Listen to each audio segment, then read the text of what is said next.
Well, all right. Shout out to everybody. I am What You Need. You're watching my channel. All praise be to the Most High God. First of all, we're going to talk about the flaming hot 140-pound division for a specific reason because I didn't realize it was so many 140 pounders who are hot in this division. We're going to talk about it. First of all, let me just give praise to the Most High God. Praise be to the Most High God. I bless everybody who's watching this thing right now. And we're about to get into the stream real quick. Format of the stream is a little bit different. You can donate to this channel. You can check the description in the stream, and you can donate to this channel via PayPal.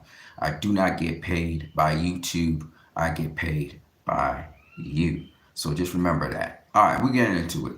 The 140-pound division. Now, what I did was I went to BoxRec, which I know is not the most dependable thing, and I don't really care about the rankings per se. But nonetheless, I went to BoxRec just to see how many rising stars, superstar boxers and boxers with great potential there is in that division. And there's a lot of guys making noise in that division. I just want to talk about it a little bit and also matching them up. Some of the matches that could possibly, I'm not playing matchmaker, but I'm just saying that you guys as fans would be excited to see. So we're going to get into all of that. First of all, though, to the Most High God, I just wanted to say, let me quote a piece of scripture. It's a continuation of the scripture that I gave yesterday. I'm not too sure which channel I gave yesterday that scripture, but I'm going to give it to you guys. Now, this got to take 10 minutes, so it's now 8:32. Let's get to it. The scripture I gave you guys was, "For God so loved the world that he gave his only son, that whosoever believe in him should not perish, but have everlasting life." The follow-up of that is, "But they that believe in him," to believe in him is life eternal itself. That's the follow-up of it. So I just wanted to share that with you guys. Now, what did that mean, and what's the understanding of it? I'm gonna do it like this. See, God's not a man like you and I, but in order for us to understand God, God came in the form of a man. And therefore we can relate to God and his bigger picture and his bigger plan for what he's created. So when we say believe in God, it's through Jesus Christ, because Jesus Christ was a man like us. You see, what they call Jesus Christ, what I call Joshua the Messiah, but nonetheless, Joshua of Nazareth. But nonetheless, the point is, it's to be able to understand how humanity could best get along with humanity. At least that's as much as we need to know. So that's what they talk about when they say believe in God, believe in him. And it was through Jesus, because Jesus was the interface. That's the understanding. There's a lot to go into in terms of Horus, Osiris, Isis, Hathor, Seth. There's a lot to go into. The gospel story's been told long before this version that we have now. Okay. And it was told way back to the Egyptians, way, thousands and thousands of years ago. Okay, this story's been known for a while. All right, even before Egypt came on the scene. Even in the Mesopotamian period, or what we call the antediluvian period, they knew about it. This is before the supposed great flood that happened. So what I just told you there, that piece is a very old thing that lots of civilizations and a lot of people already knew. And when we start to piece together the civilizations and the people, and when we look at the hieroglyphics and all of these things and all of their culture and their documentation, we see the same story over and over again. Now, what is the iteration of it? The exact iteration and the exact story of it? Does it fit directly to the Bible? Is the Bible, there's a lot to go into there. But I'm just want to suffice it to say to you guys that the truth is in front of you. It's just you have to be able to have eyes to see it. That's how I'm going to put it for now. I'm on my seeker journey as well, so I'm still looking at things. Anyway, let's get into the fighting. I got 5 minutes. So, in terms of BoxRec, which is not the most dependable thing in the world, they got Devin Haney as the king of the division after fighting one fight in the division. One fight. That fight was where he beat Regis Prograis. He dropped him. I believe it was somewhere in the second or third round. He dropped him, so Regis had to respect his power. And from there on in, throughout the fight, Devin Haney pretty much dominated the fight, did whatever he wanted to. Had Regis hurt multiple times.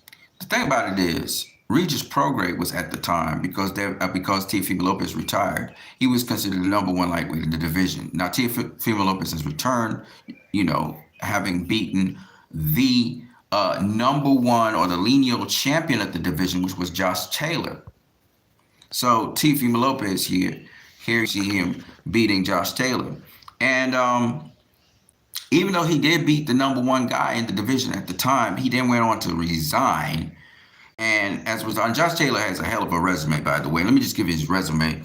He beat Jack Catterall. Okay, there's an asterisk on that because some people feel Jack Catterall beat him. But then he also beat Jose Carlos Ramirez, who was the WBC WBO champion at the time. Okay. He also beat Regis Prograis, who was the WBA champion in a round-robin competition. And then he also beat Ivan Barancek. He beat Ivan Barancek to get the IBF title that he had. Regis Prograis had the WBA. Then he beat also Victor Postol. By the way, Regis Prograis was, was number one, number two. Regis Prograis was the number one welterweight in the super lightweight in the division at the time. He also went on to beat Victor Postol, who was a former WBC champion, and the difficult Miguel Vasquez, who moved up to super lightweight to take on him, and he beat Miguel Vasquez.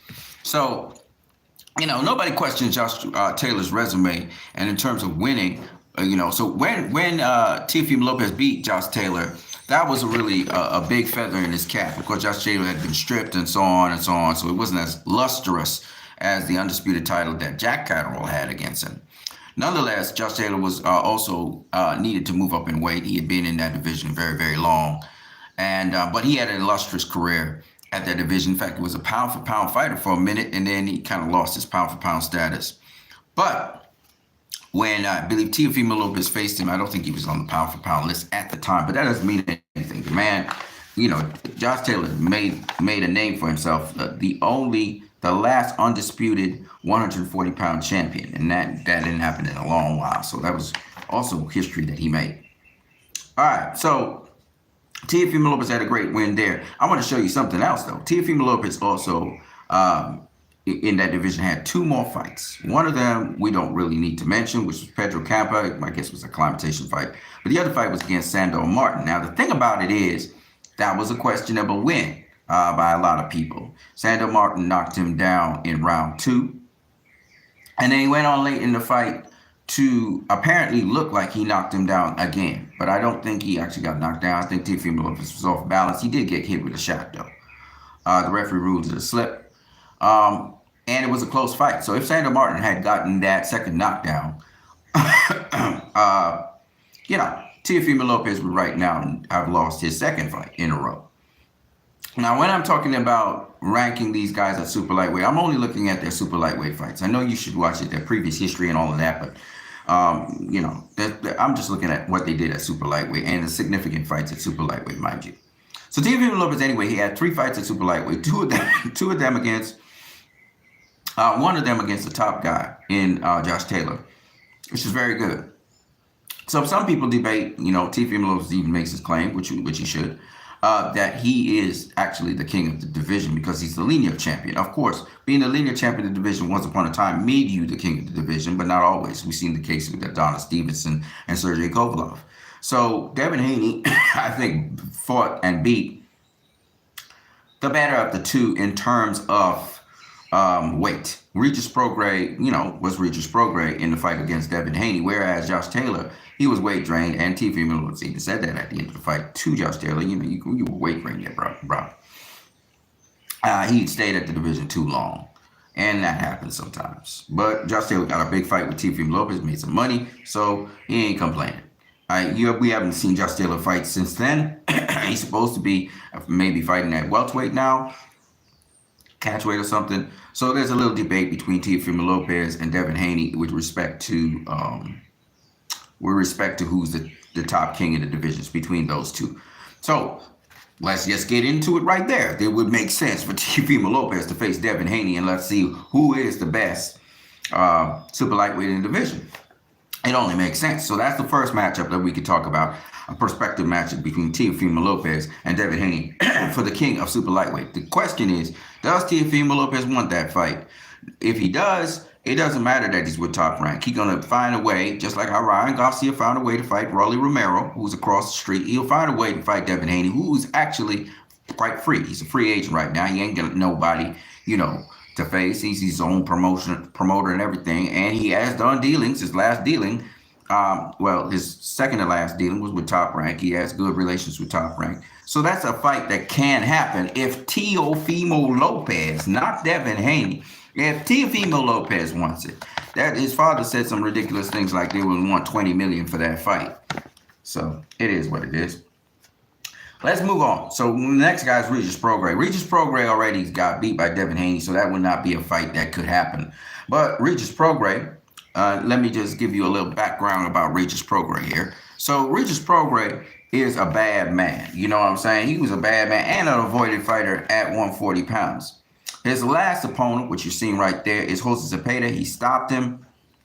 And that left hand was lethal. Regis can punch like a mule. He also had some other significant fights. He's one of those 140-pounders like Josh Taylor that has a lengthy, really illustrious career at 140. He was a two-time world champion. He just lost his WBC title to Devin Haney. He is also a WBA champion, having faced Kurlik Relic from Eastern European fighter for the WBA championship, stopping him, by the way. He stopped him to get that. He also fought Jose Zepeda, which is the guy you see there, was a tough contender. Jose Zepeda's resume looks something like this. He's faced guys like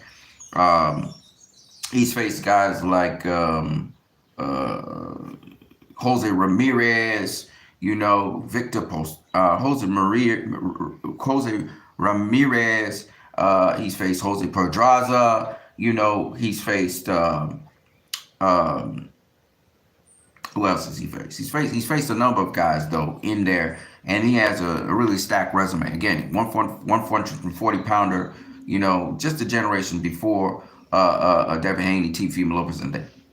All right, and then Regis Prograis, he stopped him. I think Pedraza has been stopped before, but Zepeda, sorry, but he's a really good fighter. He also faced Josh Taylor and lost to Josh Taylor. That's Regis Prograis. It was a very close fight. It could have gone either way. It was really who you pick in the end. I think Regis came on strong late. Josh Taylor was kind of handling him in the middle and some of the early rounds. He also lost to Devin Haney, as you know. He also beat the former WBO champ, Terry Flanagan. Okay, he beat him. And he also beat Julius Ndongo, who was a unified 140-pound champ, former IBF WBA champ. So Regis Prograis, he's got an illustrious career. He's done quite well. Now, the next guy I want to talk about to you guys also faced Jose Zepeda, but this is after Regis Prograis beating Jose Zepeda, and that is Richardson Hitchens. And this is a guy that really, he's on the come up. This is his, I think this is his signature fight was with Jose Zepeda. Let me see if he's got anybody else there on his resume. Nope. That's it. So, as I said before, Jose Zepeda, he faced and he beat Jose Pedroza. He also beat Hank Lundy. He also beat Ivan Barancek, who was an IBF champion at super lightweight. And he lost to Jose Ramirez, okay? And Richardson Hitchens is a fighter who really understands boxing, knows boxing. He's not a one-hitter quitter, kind of like Devin Haney. He's not a one-hitter quitter. Not known for his power, at least. He stopped guys. But he really is a guy who knows the ins and outs of boxing. And that's what makes Richardson Hitchens such a threat in the division. And people are not going to be hot and sweaty wanting to face him because he's like a Devin Haney in the 140 division. And he's only got 17 fights under his belt, but he's doing very, very, very, very, very well. So watch out for him. Now, who do I think Richardson Hitchens can match up in the said guys up above there? Regis Prograis would be one of them. I would love to see Richardson Hitchens go up against, of course, Regis Prograis probably would get dominated by Richardson Hitchens, but still, that's another guy. A fight of Richardson Hitchens against Teofimo Lopez. I would love to see that fight. I know they're in different promotional camps. Richardson Hitchens fights on DAZN. Teofimo Lopez fights on he fights on Richardson Hitchens fights on DAZN. Teofimo Lopez fights in Top Rank, but still ESPN. But still, that possibly can happen down the road. I don't see it right now. Richardson Hitchens said he needs a couple more fights to say he really is ready at the top level to face, say, a Devin Haney. But that's, again, another fight that would be good. Now, the other guy I want to talk about here is Arnold Barboza. Arnold Barboza, he's a good, solid fighter. He just recently won his fight that he had. He has a decent jab. He's all around good at what he does. He makes adjustments in his fights. He's a solid fighter. He's nothing special. He got no special effects, but he's solid fundamentally. And he has beaten Jose Petraza, and he's also beaten Mike Alvarado earlier on in his career. And he's been calling out Teofimo Lopez for the longest while. You know, they were supposed to match up when they were on Top Rank. Teofimo Lopez was supposed to face Arnold Barboza, but he turned that down. He ended up facing Sandor Martin and almost got beat, all right? Because Teofimo Lopez had to acclimatize to the weight and all of that. But Arnold Barboza has been very aggressively trying to get that Teofimo Lopez fight that he thought he justly should have gotten instead of Teofimo Lopez facing Sandor Martin. But it is what it is. I think it was a good thing that he faced Sandor Martin, because Sandor Martin actually is a fighter who boxes quite well. Now, with respect to Arnold Barboza, if he wants, the Teofimo Lopez fight, he probably won't get it now. But barking up that tree, he probably will get it eventually. So that's a fight that Arnold Barboza should look forward to. He's on DAZN now, so he's going to get more fights. Another fight that Arnold Barboza might be able to get right now is a Richardson Hitchens fight. They're both on the same network, DAZN.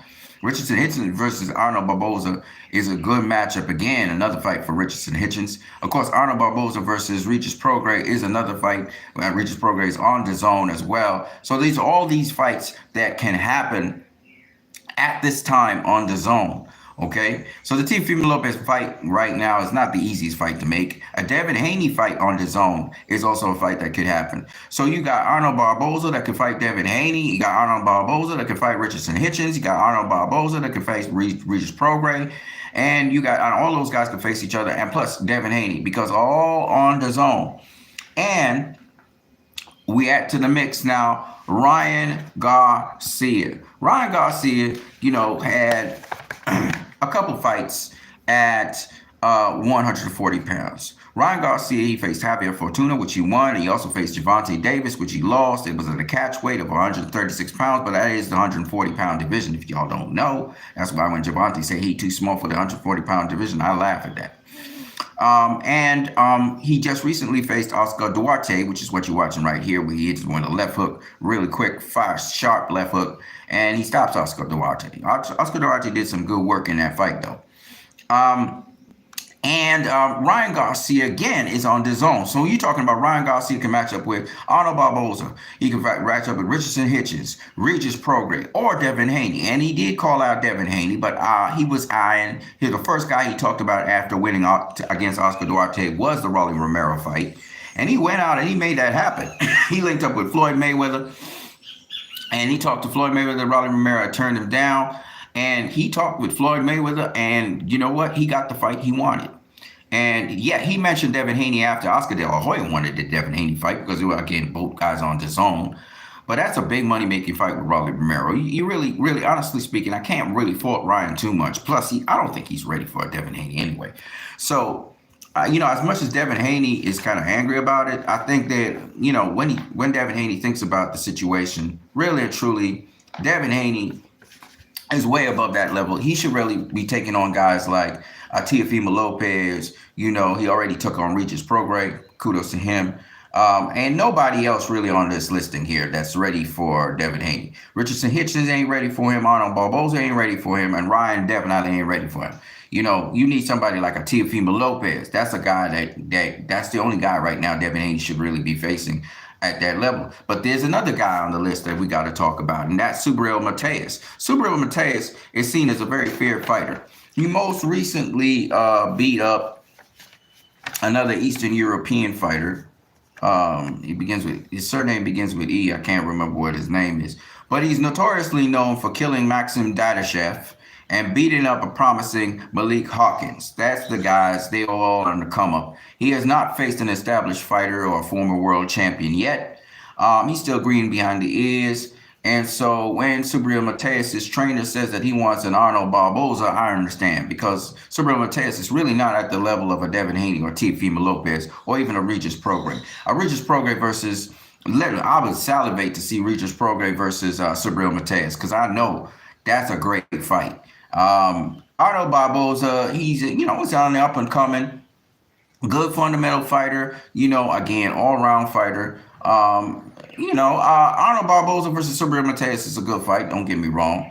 They're in two different networks, but nonetheless, maybe that fight can happen. Because Subriel Mateus has been calling out Ryan Garcia, been calling out Regis, Devin Haney, Teofimo Lopez, Rolly Romero. He's been calling out those big names. But I would say this, that Subriel Mateus is not ready for Devin Haney. So y'all need to stop it. Okay, he's not ready for Teofimo Lopez. I think Dante's Boxing Nation is 100% correct. He's not ready for none of those top fighters who Teofimo Lopez is not necessarily quick-footed necessarily. He moves his feet a lot or he's light-footed. Teofimo Lopez is not really, let's say he's athletic and he's quick and he's sharp, and he is, but he's really not a guy who, can move around the ring a lot and quickly. Okay, he's not a Devin Haney. Ryan Garcia is a little bit flat-footed himself, but Teofimo, they do have quick feet. They get in position very quickly. They're lightning quick in and out and all that stuff. So I could see Teofimo Lopez beating a Subriel Mateus. Even Ryan Garcia might just beat a Subriel Mateus. I'm not sure, but he might. Richardson Hitchens would. That's another guy that Subriel Mateus should take on. Richardson Hitchens would dominate Subriel Mateus. I'm just saying that right now. But that's a good fight for Richardson Hitchens if he could get it. Richardson Hitchens versus Subriel Mateus. That's a good fight.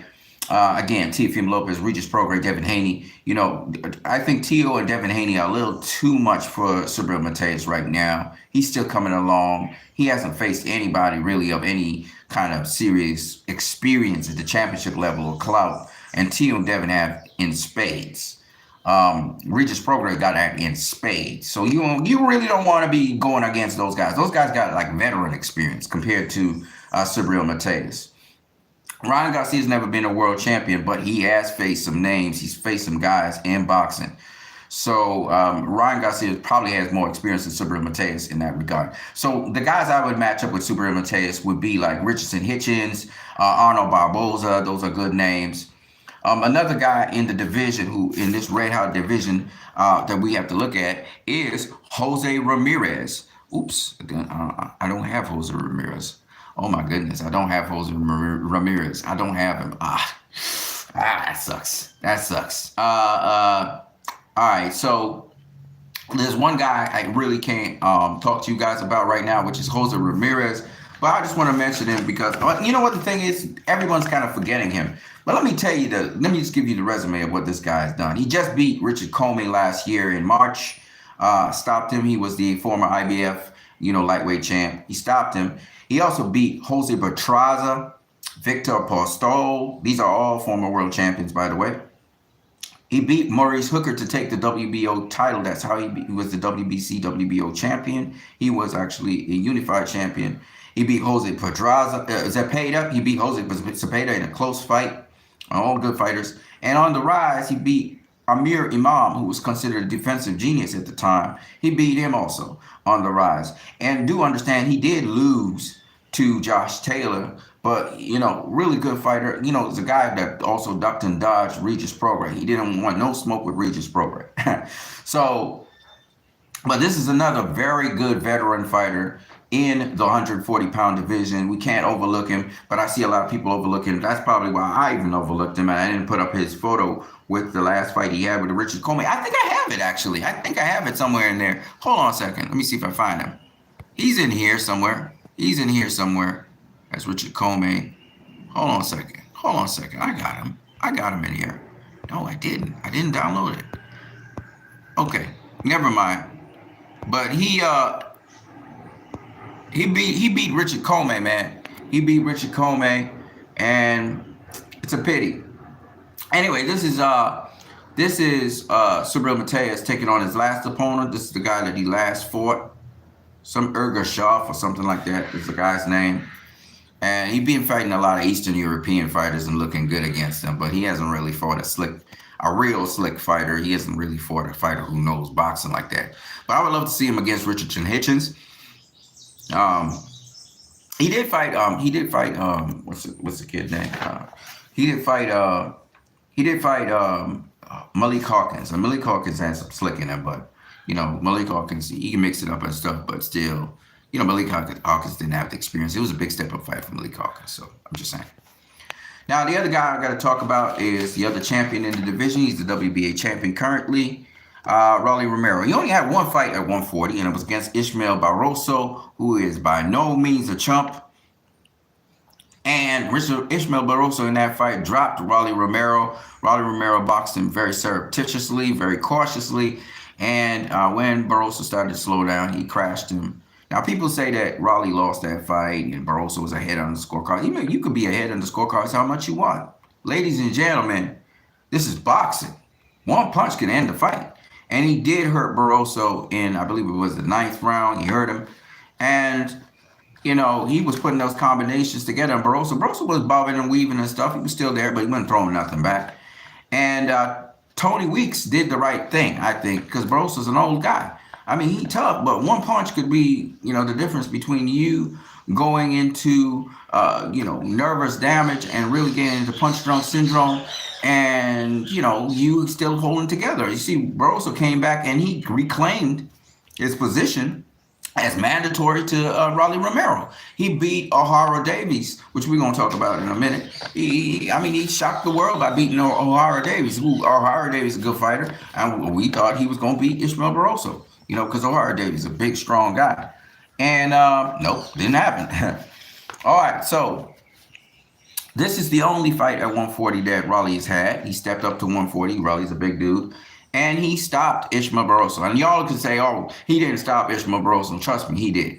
Okay, he was hurting that man in the 7th round. He was beating him up in the 7th round. If y'all wasn't paying attention, in the 6th round, Rolly started coming on, and in the 7th round, he stopped him in 7, by the way. He was really crashing him. And Rolly can punch, y'all. He can hit. If there's one thing Rolly can do, is he can punch. Okay, he took Ishmael's punch. Rolly wasn't even hitting Ishmael clean. And Ishmael was, bobbing around the ring, and Rolly wasn't catching him clean. You know what I'm saying? Rolly started crashing him in the 7th. Almost the entire of the 7th round, Rolly was just beating his ass up. Okay, so if y'all didn't realize that old man could have been, he could have sent that old man into a coma. And we wouldn't be talking. So I'm happy that Tony Weeks came in and intervened early. A lot of y'all don't believe, you think it's controversial. You don't think Barroso could have won that fight. He was not going to win that fight. Whether it would be the 8th round or the 9th round, Rolly was going to get him. It was because catch up to him. Rolly's the younger guy. Ishmael was gassing out. Man, Rolly would have. Ishmael could have caught him with something crazy, but Rolly, I'm telling you, man, the game plan was that, right? He and his coach talked the game plan. That was what they were doing. They knew Ishmael he gas out when it come down the stretch. That's how the other guys beat him, actually. Anthony Corolla and Company Limited. All right, let's go on. So, this is a great division, so that's why I'm spending so much time on it. Rolly Romero, right. So that's his only claim to fame. Rolly don't want to face Ishmael a second time, but he should. You should take on Ishmael a second time, Rolly. But right now, Rolly might be facing Ryan Garcia, so that's a good fight as well. Love to see it and see how that pans out. Two really big, strong 140-pounders, guys who can really punch. We'll see what will happen in that fight. And, that's been a big feud between those two for a while. And Rolly looks like he's going to give Ryan Garcia that chance. I don't think it's necessarily his choice alone. I think Floyd Mayweather's pushing for that fight. So this is the fight Rolly always wanted. This is the fight Ryan is now picking up and deciding, okay, I might be able to get a belt this way. We'll see. I don't know. Ryan's a tough dude. He's strong and he can box. All right. Raleigh, you know, is learning boxing and he's growing daily, and he keeps with that work ethic and just keeps staying dedicated to the sport. We don't know. He might beat Ryan, and that would be a big win, for him. All right, so let's go to the next guy here, which is the next guy is Gary Antoine Russell. Now, I don't hear nobody talking about Gary Antoine Russell. His last really big win was against Francis Bartholomew. He stopped him. Okay, he also stopped Victor Postol. Victor Postol is not a guy that gets stopped. And he stopped Victor Postol. And this guy, like his brother, Gary Russell Jr., this guy, man, he got, sensational talent, sensational skill, but we don't really hear much about him. Even in the PBC, I'm not hearing much about this guy. This guy, he fights and makes noise when he fights. Somebody need to talk about Gary Russell Jr. I saw an interview just recently, people not talking about Gary. Gary's a guy, he's in the upper echelon now, and they just need to get opponents for him. And I know a lot of people are not really enthusiastic about facing this dude in the ring. He has a 100% KO ratio. He been stopping everybody's face, and of those guys he stopped a guy that never been stopped, which was Victor Postol, and then he also stopped Francis Bartholomew. These are both legitimate 140 pounders. In fact, Victor Postol and Francis Bartholomew were former world champions. So, you know, we gotta look at this guy. This guy is now in the equation. He's not like Subriel Mateus. He's not like Arnold Barbosa. This guy's actually for legitimate competition. Former world champions. He is there. He's a real contender. And we're talking about he could fight Devin Haney. I would love to see that fight, by the way. Devin Haney next, or Teofimo Lopez next, or Regis Prograis next, and just so you guys can get the idea of what I'm talking about with this guy. This dude in the amateurs was facing Jerome Ennis and those kinds of guys. This is not no punk. This is an Olympian. This is a real deal dude. So I really want to see him in there with either Richardson Hitchens, a Regis Prograis, a Teofimo Lopez, a Devin Haney. I mean, he's ready. Ryan Garcia would be food for him. He would eat up Ryan Garcia. And Ryan Garcia's faced some names, but Ryan Garcia ain't ready for him. I would fancy his chances, and I fancy him very heavily against Subriel Mateus. Mateus would take a pounding, and he would get stopped by Gary Antoine Russell. That's a real one right in there. So you got Gary Antoine Russell, Rolly Romero will get stopped. Jose Ramirez, I would love to see Jose Ramirez versus Gary Antoine Russell, because Jose Ramirez got a lot of experience. He's strong. He's a Mexican fighter. I'd love to see Gary against Jose Ramirez. That's a nice fight right there. I think Jose Ramirez is with top rank, though. But that's a good fight as well. Gary Antoine Russell against Jose Ramirez. I fancy him in that one. Subriel Mateus, definitely fancy him in that one. Rolly Romero, fancy him in that one. Ryan Garcia, Arnold Barbosa. Richardson Hitchens, I'm not sure. I would love to see that fight. That would be very tactical. I'm not sure about that. Regis Prograis, that'd be a good fight. Regis might get stopped, though. Teofimo Lopez, that's a good fight. Do I fancy Gary against Teofimo? I don't think Gary's at that level yet with Teofimo. Teofimo has a lot of experience, but Gary does move around a lot. So I don't know. And Devin Haney, I would love to see that fight. Again, the fights. I know Gary Antoine Russell hasn't gotten a championship fight yet, so he doesn't have championship experience. But when it comes to experience, he fought former world champions. He's on that level now, and he stopped them. So he's on that level. He's way levels above those champions that he faced, and it's about time he gets a title shot.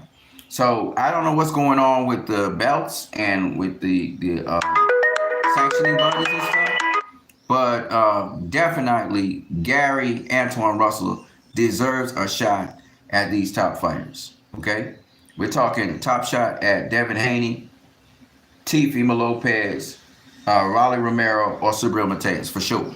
He should be in the position to get those guys right now. But I fancy to see him against Jose Ramirez. That would be a good fight.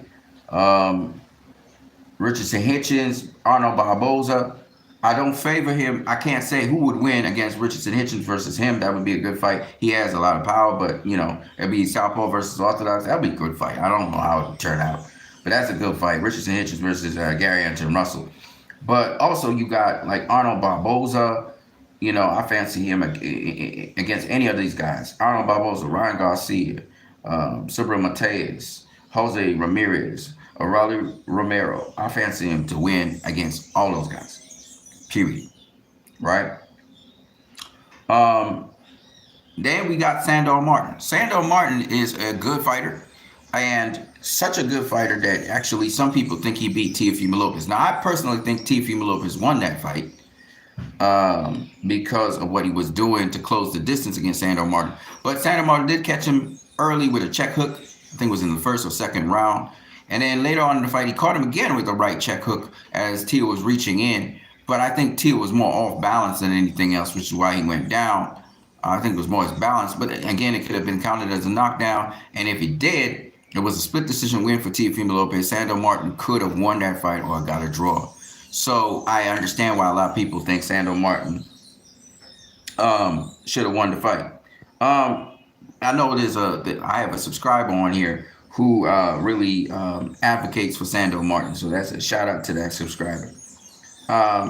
He also beat the future Hall of Famer Mikey Garcia. He actually retired Mikey Garcia. So shout out to Sandor Martin on that. He's a very good fighter.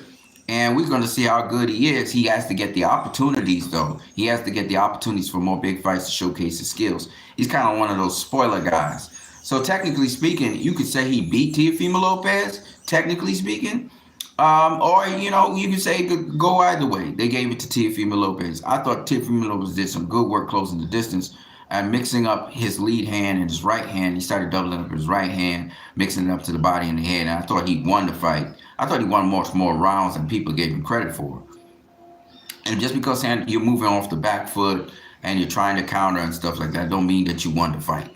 And I think that's what a lot of people don't realize. I think the same thing with Kambosos versus, I can't remember what the guy's name is. The guy's name will come to me at some point. But I thought Kambosos won that fight. I thought he was doubling up his right hands. I thought he was beating up the guy later on in the fight. But a lot of people weren't seeing that because they're seeing the guy throwing his jab, throwing his left hand, and moving in a circle, and it looked like Kambosos couldn't cut off the ring. So that's why they thought the other guy was winning. But I thought Kambosos was landing a lot more shots, body shots, and stuff like that. Anyways, going on. So Sandor Martin, man, that's another guy you got to talk about. And again, very, well-schooled fighter. And that's the thing about these fighters. They're well-schooled. You got to mention them. Of course, we just mentioned Ishmael Barroso. He's up in there. He got power. He can box a little bit. And yes, like I said before, he shocked everybody by knocking out O'Hara or stopping O'Hara Davies. His power is real. But he did set him up for that left hand. O'Hara Davies, they say O'Hara Davies wasn't moving his head. It wasn't that he wasn't moving his head because he was using the high guard. It was that he was a little bit reckless coming in. He was a little too aggressive. He wasn't respecting Ishmael Barroso's power. That was the problem. He was trying to cramp him, tactically come in at certain points. And Barroso was timing him. He got his timing. Barroso's a competent all-around boxer. I got to give him that. For an old man, and he knows his boxing, he knows his space, and he knows his foot position. He know how to get in position. He know how to bait you into a shot. And he baited O'Hara Davies into that straight left. I mean that left hand, that overhand left hand that he hit. He really blasted him with that, and O'Hara Davies never recovered from that. You know what I'm saying? And he was boxing off the back foot too. Very good work by Ishmael Barroso. 40 years old, stamping his claim on the WBA title. Deciding after all these years, I've got to become a WBA champion. Let me tell you some people that he faced in his career. Ishmael Barroso beat O'Hara Davies, but he also faced guys like Anthony Corolla and several other guys earlier. He had a number. He'd been a contender for a long time, and he's gotten his shots, but down the stretch he would gas. But, you never know, man. Raleigh Romero might have to vacate the title because he has a certain amount of time to fight for the WBA title. And Raleigh don't look like he's interested in facing Ishmael Barroso at all. So he'd probably get stripped. And that would mean that Ishmael Barroso may finally become WBA champion. So we will see. I don't know. We'll see. He may finally become world champion, And that's why I say to people, They're saying, robbed Ishmael Barroso of his chance to become world champion, by stripping him, stopping the fight too early against Raleigh. No, look, he's back. And he is in position for a world title shot. So we'll see. Another top 140 pounder is Richard Coleman. Richard Coleman, though he drew with Jose Pedraza, this is Jose Pedraza versus him in a draw, and he lost to Jose Ramirez, who stopped him. He's had, I know we're just talking 140, and that's the only two fights he's had, but I'm saying that Richard Coleman is a good opponent for all those guys I just mentioned. Ishmael Barroso, Sandor Martin, Gary Anton Russell, Rolly Romero, all of them I just mentioned above. He's a good opponent for. I think because I think all those guys could potentially beat him. One, of course, Teofimo Lopez already faced him, and Jose Ramirez, but also because he's got championship experience, so he's going to do some championship things in there, and that's going to help. Like, especially like a Subriel Mateus versus Richard Coleman, that would be a good fight. Richard Coleman versus Arnold Barboza, those are good fights. Richardson Hitchens versus Richard Coleman, because it's not just about the skills, it's also about the experience. Sometimes go a couple rounds, maybe even sort of kind of help him along. Richard Coleman is dangerous. He's got a really great right hand. But and you want him to get in his stride a little bit. You want to learn from him. You want to learn a couple of things. Of course, you don't get paid for overtime, so they will try and get him out of there, of course. He's a dangerous fighter, by the way. He's a dangerous fighter still. All right, so there's Richard Coleman. Richard Coleman only had 2 fights at 140 pounds. Now, the other guys, there's one more guy I got to talk about, which is Jack Catterall. Jack Catterall just recently beat he just beat Jorge Linares, okay?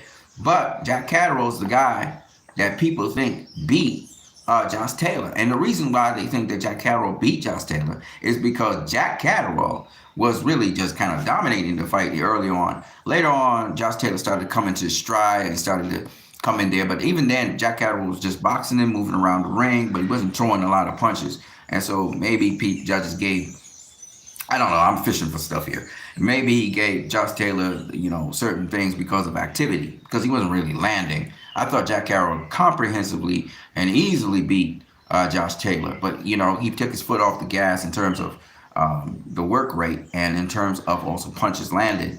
And I think that's what lost him the fight. But I thought hands down he won that fight. And Jack Catterall is proving, his ilk. He's proving his elite nature in the fact that he's just dominated Jorge Linares. He started off, they were on equal playing field, and then he just dominated him, and that left hand couldn't miss. And he dropped. Did he drop Jorge Linares? He got him hurt a number of times. I don't know if he dropped him. But yeah, this is another good fighter, solid fighter that you got to look at in the 140-pound division. And let me just say, with respect to him, he could take on just about any fighter in the division right now. Devin Haney, Teofimo Lopez, all the champions.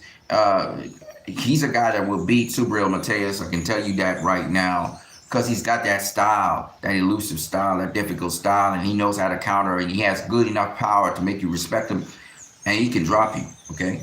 So Jack Catterall, that's another guy in the division. Like I said, this is a red-hot division. You got Jack Catterall. These are the dark horses in the division. Nobody really want to talk about it. They really want to avoid him.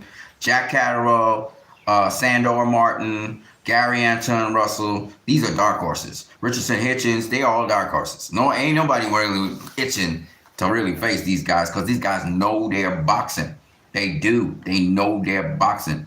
Now, the other guy I want to talk about, he just got his reputation from beating Montana Love. He's still on the rise. He's an Australian fighter. And it's Liam Parrow. And he's a good little boxer, man. He know how to box his socks off, and he just stopped. He stopped Montana Love. Stopped him. And so you got to pay attention to him. I would love to see Lee Parrow versus Richardson Hitchens. That's a good fight, tactical fight. Lee Parrow versus Gary Anton Russell. Those are mainly people on his level, all right?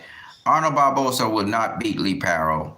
Now, Ryan Garcia, I don't know. Lee Parroll know his boxing, and he's defensively responsible, so I'm not sure if Ryan Garcia could beat him. I'd fancy, actually, Lee Parroll against Ryan Garcia.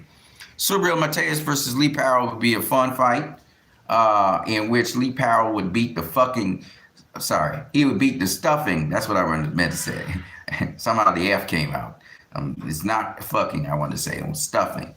He would beat the stuffing out of Subriel Matias. That's a guy that if you match him up with Subriel Matias, let me tell you, Richardson Hitchens, Gary Anton Russell, Sandor Martin. I'm gonna name the names of the people who would give Subriel Matias the fits. Okay, I'm just telling you right now. Jack Catterall, Sandor Martin, Gary Anton Russell.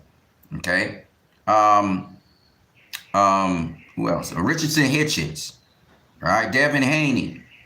Right? You see them guys? They can give him the fits because he ain't going to be touching them, and they going to be touching them up all night long till the final bell. These guys know their boxing. Lee Parrill's one of them. He's a special little fighter. And we're going to see how things turn out with him. All right? So, and, you know, he just kind of appeared off the scene out of nowhere from Australia. But the people in boxing, they know him. But he's on the rise, and he's a very good little fighter. He's a very good fighter. We already talked about Jack Catterall, so I don't need to mention Jack Catterall no more. And then we got two more. We got Brandon Lee. I have not been hearing much about Brandon Lee since last year. So hopefully we see him he's on the rise. He hasn't faced anybody of note yet, but he's on the rise. We'll see how that goes with him. And the last person, very experienced fighter, Castanian Sergey Lipinets. And he recently beat Omar Figueroa, but I think he lost to Michel Rivera, who has moved up to 140 pounds after being beaten by Errol Spence's fighter, whose name I just can't remember right now. He got stopped by him, actually. But Michel Rivera, again, competent fighter, good fighter. But Sergey Lipinets got so much experience. I mean, Lipinets has been fighting at 140 and 147. And the list of opponents that Lipinets has beaten is the who's who. You know, from Lamont Peterson, he even faced Jerome Ennis. He's faced just about every kind of style, every kind of fighter. So he brings a lot of experience to the table. So he fought Mikey Garcia, for crying out loud. So a guy like Sergey Lipinets, let me tell you, if you can get Sergey Lipinets to fight you, you're going to learn a lot of things because he's got a lot of veteran tricks. He's got a lot to offer. And I think he has more to offer than Jorge Linares did to Jack Catterall. So Sergey Lipinets, guys like Jack Catterall, Arnold Barboza, Subriel Matias even, let's see, guys who need experience, Richardson Hitchens, Jack Catterall, Liam Parroll, you know, these guys, Sandor Martin, these guys should be itching and looking to try and get a fight with Sergey Lipinets, okay? Because Sergey Lipinets is a fighter who has a lot of experience. He's old, you know, and he's a bit worn down now, but he has a lot of experience. And Michel Rivera was able to gain on that experience and beat Sergey Lipinets. Of course, he has a longer reach and all of that, but that's a good fight. So that's the 140-pound division, ladies and gentlemen. And I just wanted to break it down with you guys.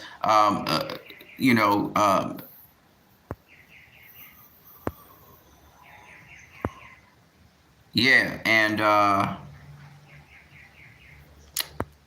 what's going on? I know it's running. I just can't see it. Where are you? Oh, there you are. All right, so I just turned the picture a little bit for the 140-pound division. And it's a great division. It's a great division. Oh, it took me more than an hour, almost an hour to talk through this. So you guys are not going to see a stream tonight. This is the stream right here, 140-pound division. I hope you guys enjoyed this video. Those of you who want to smash the like button, show some love, smash the like button. I give you some detailed stuff. Also, don't forget you can donate via PayPal. The link is in the description. I may put it in the comment section after the stream. I hope you guys have a good one. 140-pound division is live and bumping. There's so many different ways guys can be matched up. Even with respect to, I know they're in different sides, supposedly different sides of the street, but I'm going to tell you this. Once the fights are fire, you know, you kind of have to brew the fights to make the fights happen. Like, you know, Ryan doing the Rolly Romero thing is because those fights are brewing. Tio versus Devin been brewing for a little while, so those are fights that can readily happen. You know what I mean?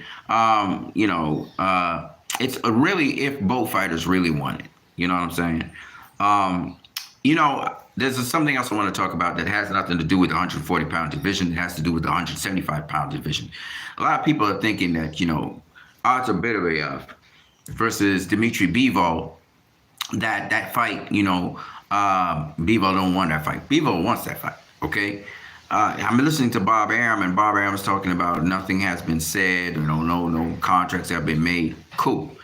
Well, make the contracts happen. Make that should be the next fight at 175 pounds. And it's been brewing for a while, I think about for 5 years now.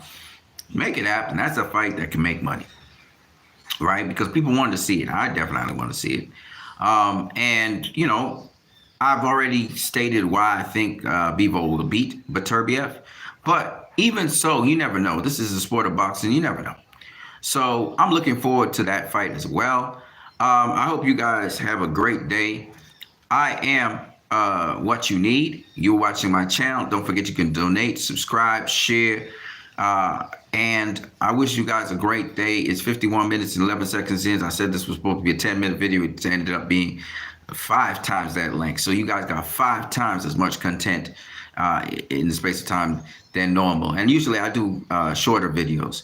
So I'm going to catch you guys later. I am What You Need. You guys enjoy your day. I see a lot of people saying the same things I've been saying, and that's cool. As a boxing fan, still looking forward, by the way, guys, to having my first professional fight. So we're going to still try and push for that. But in the meantime, you guys have a good one. Have a good day. God be with you. Godspeed. I'm going to catch you guys later. I'm out. Peace.